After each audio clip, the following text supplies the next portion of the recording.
I went on the Star Trek cruise a few years in a row, 2018 to 2020. And after the last cruise, I was sort of at this point where my project was like 6 years old. And I was really starting to like hit a wall with how far I could go with conventions because I don't have representation. I was afraid to get representation for conventions because I'm like, I'm not in this to make money. And agents want to make money. Like they want you to get the highest amount possible so that they can also get their dime. But a lot of conventions won't take you seriously without representation.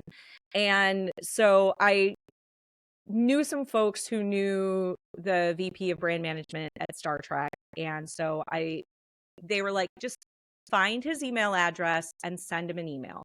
So I did. When I got back from the 2020 Star Trek cruise, I sent him an email.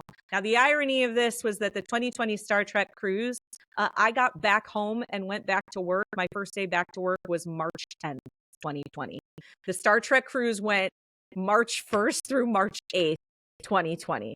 By the time we all got back from that cruise, A, we're freaking lucky that they let the ship into the harbor.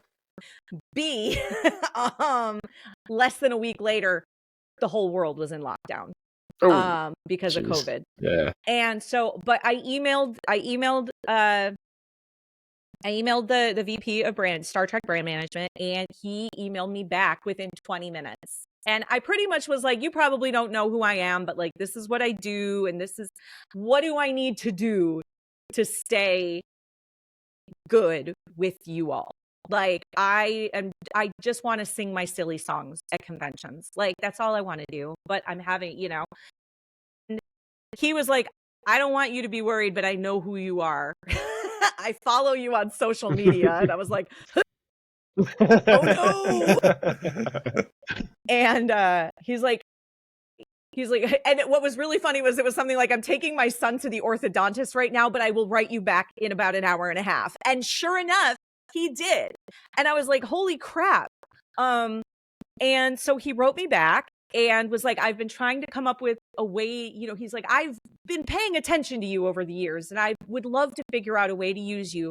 I don't think a licensing deal makes sense for you or for us as a brand. Like, that doesn't make any sense. But like, let me think about it. There's also some other stuff going on. Well, what I didn't know, besides COVID happening then eventually, was that was during the Viacom merger for CBS and Paramount. And so I would like, once I realized that was happening, and then COVID, all of a sudden we go into lockdown, I was like, I'm not going to hear from him anytime soon.